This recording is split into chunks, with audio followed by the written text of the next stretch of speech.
चलिए आज एक सफर पर चलते हैं। एक ऐसी जर्नी जो हमारे दिमाग के अंदर जाती है। हम ये समझेंगे कि आखिर हम जो देखते हैं वो बनता कैसे है। ये कहानी साइंस की भी है, एक रहस्य भी है और कहीं ना कहीं हम सबके अनुभव से जुड़ी हुई है। तो सीधे पॉइंट पे आते हैं। पता है, इस वक्त भी हम सबकी नज़र में एक छोटा सा होल है, एक छेद, लेकिन हम उसे देख नहीं पाते। आखिर क्यों? बस यही रहस्य है जिसे हम आज सॉल्व करने वाले हैं। सोच लीजिए, ये एक डिटेक्टिव स्टोरी है और जासूसी हम अपने ही दिमाग की कर रहे हैं। चलिए इस रहस्य को सिर्फ सुनते नहीं, महसूस करते हैं। स्क्रीन पर जो स्टेप्स दिए हैं उन्हें फॉलो कीजिए। ओके, अपनी बाईं आंख बंद कीजिए और स्क्रीन के लेफ्ट साइड वाले डॉट पर फोकस कीजिए। अब धीरे धीरे स्क्रीन के पास या दूर जाइए, करते रहिए।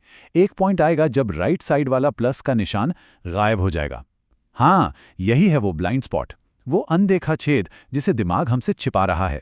तो अब जब हमने इस अनदेखे छेद को खुद अनुभव कर लिया है, चलिए इस इन्वेस्टिगेशन के पहले पार्ट में चलते हैं। हम देखेंगे कि शुरुआत में साइंटिस्ट ने इस रहस्य को कैसे पहचाना था। अच्छा, तो कहानी शुरू होती है 1991 से। साइंटिस्ट वीएस रामाचंद्रन के काम से हमें पहला बड़ा क्लू मिला। उनकी रिसर्च ने यह साबित किया कि दिमाग इस खाली जगह को इग्नोर नहीं करता, बल्कि वो एक्टिव होकर उस जगह को उस पैटर्न या रंग से भर देता है जो उसके आसपास है। मतलब दिमाग को जो लगता है कि वहां होना चाहिए वो उसे वहां बना देता। और इस डिस्कवरी ने एक बहुत ही जरूरी सवाल खड़ा कर दिया। एक ऐसी बहस छिड़ गई साइंटिस्ट्स के बीच। सवाल यह था कि दिमाग आखिर करता क्या है? क्या वो एक आर्टिस्ट की तरह है जो कैनवस के खाली हिस्से को आराम से पेंट करता है, या फिर वो बस एक लापरवाह व्यूअर है जिसे पता ही नहीं चलता कि कुछ मिसिंग है? ये थी 1996 की आमने सामने की बहस।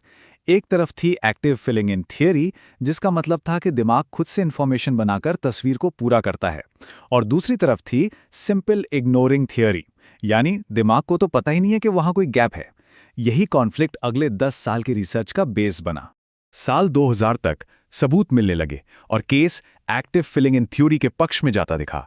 यूनिवर्सिटी ऑफ टोरंटो जैसे इंस्टीट्यूशंस की स्टडीज ने कंफर्म किया कि हाँ, हमारा दिमाग सच में एक एक्टिव क्रिएटर है। वो मिसिंग इंफॉर्मेशन को भरता है ताकि हमें दुनिया टूटी फूटी नहीं बल्कि पूरी दिखे। तो अब इन्वेस्टिगेशन नेक्स्ट लेवल पर पहुंचती है। ऐसी टेक्नोलॉजी आ गई जिससे साइंटिस्ट्स दिमाग के अंदर झांक कर सीधे सबूत ढूंढ सकते थे। अब सवाल सिर्फ ये नहीं था कि क्या होता है, बल्कि सवाल था कि कैसे होता है। 2005 में रामचंद्रन ने इस आइडिया को और पक्का किया। जैसा कि इस कोटेशन में कहा गया है, दिमाग ऐसे ही रैंडम पैटर्न नहीं भर रहा, वो अपने पिछले अनुभव के आधार पर एक एजुकेटेड गेस लगा रहा है। ये एक बहुत ही स्मार्ट सिस्टम है जो रियलिटी के बारे में अपनी समझ का इस्तेमाल कर रहा है। और फिर 2007 में एक जबरदस्त ब्रेक थ्रू हुआ वैंडरबिल्ट यूनिवर्सिटी की स्टडी से। उन्होंने पाया कि देखना एकदम से नहीं होता, ये 2 स्टेप्स में होता है। जैसे एक आर्टिस्ट पहले आउटलाइन बनाता है, वैसे ही दिमाग के न्यूरॉन्स पहले किसी भी चीज की बाहरी सीमा यानी बॉर्डर पहचानते हैं, और उसके बाद ही वो उसके अंदर रंग और सरफेस को फिल करते हैं। और ये चीज कितनी कमाल की है ना? इससे साफ हो जाता है कि हमारी आंखें सिर्फ कैमरा नहीं है जो फोटो खींच रही हैं। नहीं, देखना एक एक्टिव, एक क्रिएटिव काम है। हमारा दिमाग हर पल हमारी रियलिटी को बना रहा है, जैसे पजल के टुकड़ों को जोड़कर एक पूरी तस्वीर बना रहा हो। इसके बाद तो जैसे सबूतों की बारिश ही हो गई। 2011 में पता चला कि दिमाग प्रिडिक्शन करता है। 2014 में ये समझ आया कि ये प्रोसेस बहुत ही तेजी से और विजुअल सिस्टम में बहुत शुरुआत में ही हो जाता है। और 2016 तक तो एफएमआरआई टेक्नोलॉजी से साइंटिस्ट ने दिमाग को लाइव एक्शन में गायब इन्फॉर्मेशन को फिर से बनाते हुए देख लिया था। ये सारे क्लूज, सारे सबूत हमें एक बहुत ही पावरफुल थ्योरी की तरफ ले जा रहे थे। एक ऐसी थ्योरी जो हमारे शुरुआती रहस्य को पूरी तरह से सॉल्व कर देती है। अब केस आखिरकार क्रैक होने वाला था, और उस सॉल्यूशन का नाम है प्रिडिक्टिव कोडिंग। ये एक माइंड ब्लोइंग आइडिया है। इसके मुताबिक हमारा दिमाग चुपचाप बैठकर बाहर से इंफॉर्मेशन नहीं लेता, बल्कि वो एक प्रिडिक्शन मशीन है।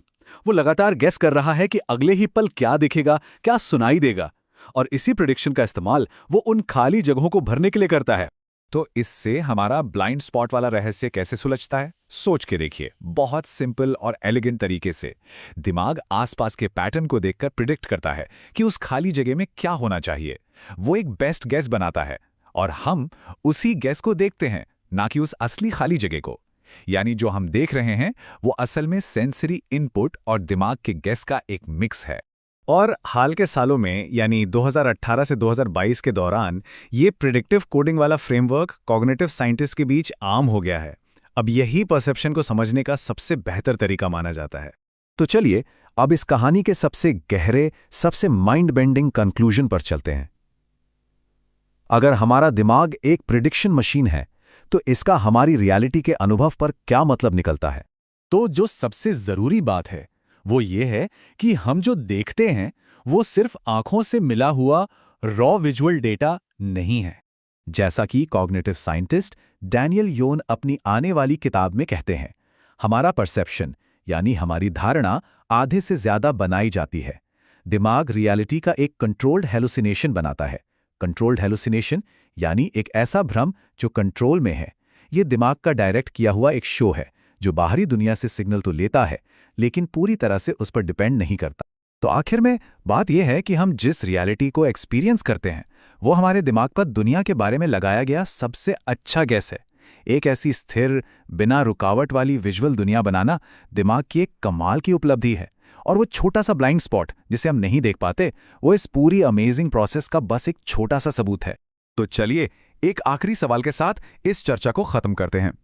अगर दुनिया को देखने का हमारा अनुभव सिर्फ एक गेस है, दिमाग की बनाई हुई एक कहानी, तो सोचिए हमारा दिमाग और किन किन चीजों के बारे में गेस लगा रहा होगा। ऐसी कौन सी बातें हैं जिन्हें हम रोज बिना सोचे समझे सच मान लेते हैं?